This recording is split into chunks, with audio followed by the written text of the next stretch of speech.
এদিকে গানের আড়ালে তাপসের অন্যতম উদ্দেশ্য ছিল ব্যবসায়ী, কূটনীতিক ও রাজনীতিবিদদের মনোরঞ্জন। গান বাংলা চ্যানেল ছাড়াও গুলশান বনানীতে গড়ে তুলেছিলেন দেহ ব্যবসা। এসবের জন্য দেশি বিদেশি শিল্পীদের ব্যবহার করতেন তাপস। বিনিময়ে পেতেন নানান ব্যবসার লাইসেন্স আর কনসার্টের নামে টাকা কামানোর মেশিন। শুধু তাই নয়, সুই হয়ে ঢুকে গিলে খেয়েছেন পুরো গান বাংলা চ্যানেলটি। আসসালামু আলাইকুম, বিসমিল্লাহির রহমানির রহিম। যে যেখান থেকে গিয়ে এই ভিডিওটা দেখতেছেন, বেশি বেশি করে গিয়ে লাইক করে দেবেন, সাবস্ক্রাইব করে দেবেন, সবাইকে দেখার সুযোগ করে দেবেন। গান বাংলা চ্যানেলের তাপস হচ্ছে একজন কণ্ঠশিল্পী।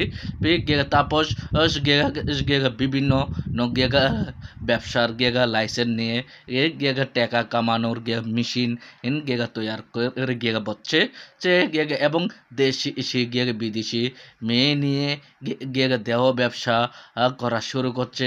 বিভিন্ন নারীদের সাথে যৌন লিপ্ত হচ্ছে যে তাপস। এই তাপস বিভিন্ন জায়গায় বিভিন্ন রূপ ধারণ করে মানুষ তাকে ভয় কিছু বলার সাহস পাচ্ছে না। এই ভিডিওতে বিস্তারিত আপনারা দেখতে পারবেন, দেখুন। এদিকে গানের আড়ালে তাপসের অন্যতম উদ্দেশ্য ছিল ব্যবসায়ী, কূটনীতিক ও রাজনীতিবিদদের মনোরঞ্জন। গান বাংলা চ্যানেল ছাড়াও গুলশান বনানীতে গড়ে তুলেছিলেন দেহ ব্যবসা। এসবের জন্য দেশি বিদেশি শিল্পীদের ব্যবহার করতেন তাপস।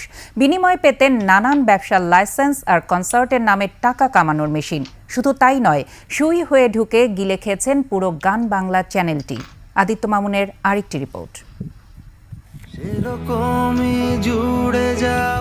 একমাত্র বিশেষায়িত গানের চ্যানেলটিকে হেরেমে পরিণত করেছিলেন কৌশিক হাসান তাপস।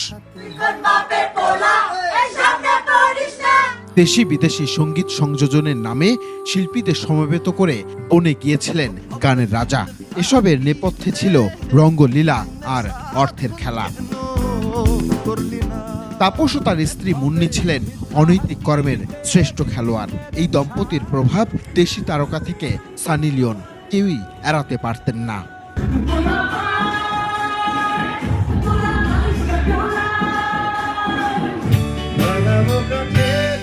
অভিযোগ আছে, গান আড্ডা অনুষ্ঠানের আড়ালে সঙ্গীতের এই চ্যানেলটিতে রমরমা আসর বসত মদ আর দেহ ব্যবসার।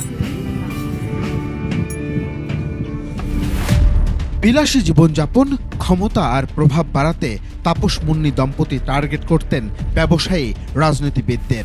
দাবার চাল হিসেবে ব্যবহার করতেন কখনো বিদেশি, কখনো দেশি তারকা, মডেল, অভিনয় শিল্পীদের।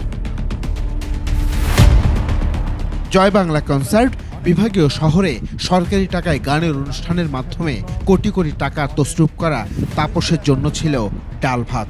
এমন অহরহ অপকর্মের হোতা তাপসের নামে অভিযোগ আছে গান বাংলা চ্যানেল দখলেরও। চ্যানেলটি দখলের পরপরই দেশীয় গানের 12টা বাজান সুর বিকৃত করে।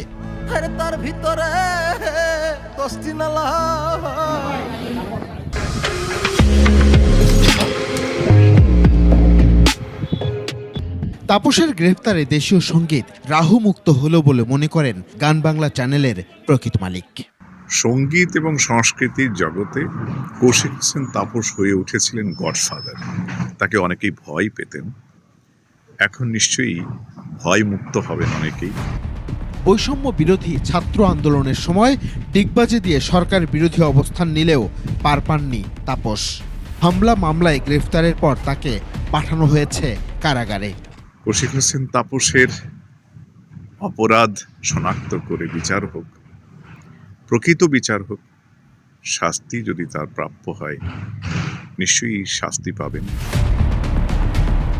সঙ্গীত মাফিয়া তাপস কেবল গান বাংলা চ্যানেল দখল করেই ক্ষান্ত হননি, বরং শিল্পী ও সঙ্গীতেরও ক্ষতি করেছেন বলে মনে করেন সবাই।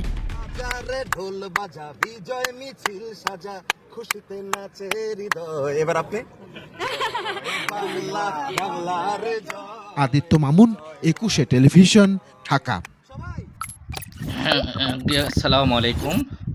আমার প্রিয় ভাই বোনেরা, আপনারা সবই শুনছেন এই প্রতিবেদনে তাপস কণ্ঠশিল্পী তাপসকে নিয়ে কি বললো ও কি গিয়ে গুঞ্জন গিয়ে উঠলো এই যেটা আপনারা শুনছেন একদম গিয়ে বরাবর বাস্তব এবং গেগা এবং গেগা তাপস ঢাকা গুলশান বনানীতে তে গেগা দেশের গে মেয়ে গেগা বিদেশি মেয়ে গে এনে গেগা যৌন কাজে গেগা লিপ্ত করা হচ্ছে এবং গেগা টাকা ইনকামও গেগা করা হচ্ছে গেগা মেয়েদেরকে দিয়ে গেগা দেহ ব্যবসা করে গেগা বিভিন্ন গেগা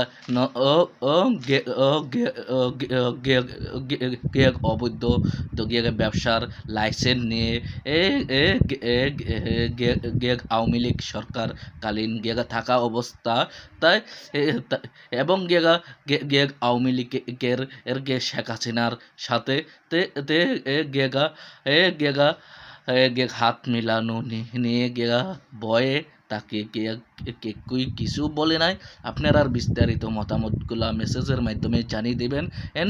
আমি এবারের মতোই বিদায় নিচ্ছি। আসসালামু আলাইকুম।